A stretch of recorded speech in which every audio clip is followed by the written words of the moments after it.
I've got to admit, I'm somewhat disappointed in Doom the Dark Ages.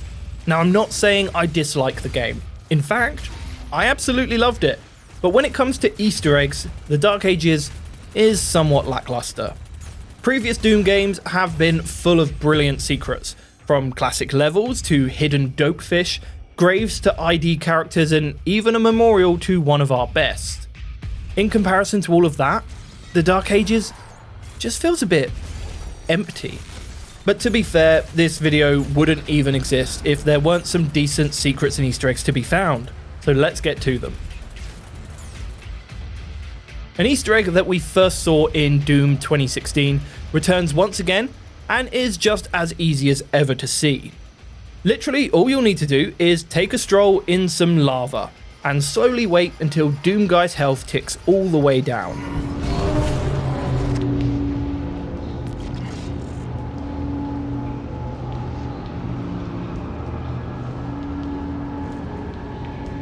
That little thumbs up that you saw as the Slayer sank into the lava is a brilliant Easter egg referencing Terminator 2 Judgement Day, in which the Terminator gives a final thumbs up as he sinks into the molten metal. The Terminator Easter egg isn't the only secret returning from Doom 2016, as we can once again find intimacy is best. Just after you exit the Pool of Blood during Harbour of Souls, take a look at one of the standing stones surrounding the pool. This rune, known as Intimacy is Best, is actually a pretty subtle reference to the Dopefish as seen in Commander Keen, which was another game developed by id Software. One of my favourite Easter eggs in Doom the Dark Ages, and one I completely missed on my first playthrough, is the secret switch that can be found during Harbour of Souls. Not long before you board the ferry, in this area, just out of the way, is a hidden switch.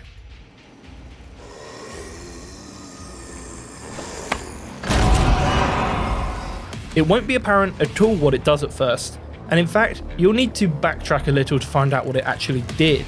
But you'll soon spot a brand new soul sphere that's been summoned by the switch.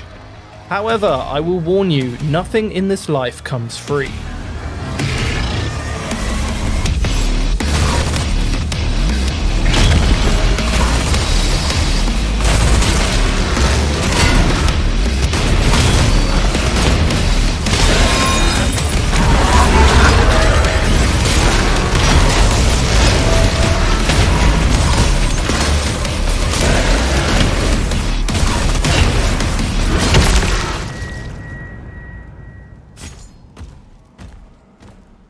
Chapter 4, Sentinel Barracks, hides perhaps the best Doom the Dark Ages Easter egg, and it seems like no one really knows what it's referencing. Maybe you guys can help with that. As you make your way through the barracks, keep an eye out for this area, where you'll be able to find a bunch of prison cells. If we take a closer look into one of these cells, you'll quite easily spot a skeleton wearing a blue cape stood at the back of the cell. As far as I can tell, nobody knows yet what this skeleton is actually referencing. The pose itself looks like Superman, but the cape says Batman, so I'm not confident in saying it's either. However, I would like to know what you guys think. What is this skeleton a reference to? And while you're down in the comment section letting me know what you think, how about also leaving me a like and subscribing if you're enjoying the video? I put a hell of a lot of work into these videos, mainly just because I love doing it, but also because I love seeing that people find them interesting and helpful. We've got an absolutely brilliant community forming here on the channel, and I'd love for you all to be part of it. But if you're not interested and just want to get back to the Easter eggs, we can do that too. Right at the start of Doom the Dark Ages, as you make your way through the village of Kalim, plastered on the walls you can often spot wanted posters. You can probably guess already that these are actually some of the game's development team, including Hugo Martin and Marty Stratton. One of these posters may also be the late John Bain, more prominently known as Total Biscuit, who was a huge fan of Doom and even had his own tribute in Doom Eternal. The wanted posters aren't the only artwork Easter eggs in the game though, as many of the paintings you can find are also Easter eggs. This one is potentially John Romero, creator of the original 1993 Doom game. There's some other paintings as well that appear to be homages to real life paintings, such as this one, which looks very reminiscent of Wanderer Above a Sea of Fog. There's a lot of other paintings in the game, many of which I actually don't recognise at all, but if you do, then please be sure to leave me a comment below and let everyone know. A new addition to the HUD for Doom the Dark Ages is the little Doomguy face at the bottom. It just generally reacts to combat as you play, but it's not actually a new development. The little face itself is a throwback to the very early Doom titles that had a very similar system. However, if you really want to take a step further into this Easter egg, just head into the settings where you'll find the option to switch to a classic Doomguy face on the HUD. And just like the classic games, the face reacts in combat and becomes bloodier as you take damage. An even cooler fact is that later in the game, when you become undead, the face also reflects this change. It's an absolutely brilliant detail that I used for the entire game. The next Easter egg is also related to that little face, but needs a little more explaining. So at the start of Doom the Dark Ages, the Slayer is under the control of the Makers thanks to a tether on his chest. When under their control, you can see his eyes glowing yellow. Now, if we jump back to the very first Doom game, we can input a cheat code that activates Godmode. When Godmode is active, the Doomguy's eyes once again glow yellow.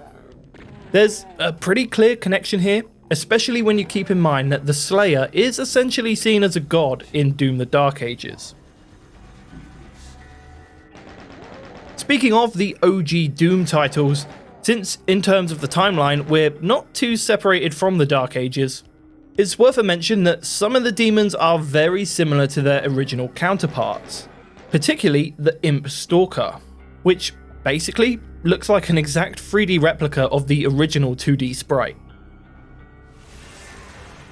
More retro references come in the form of the Cycler. This weapon has a pretty unique design, unless of course you've ever used the nail gun in Quake.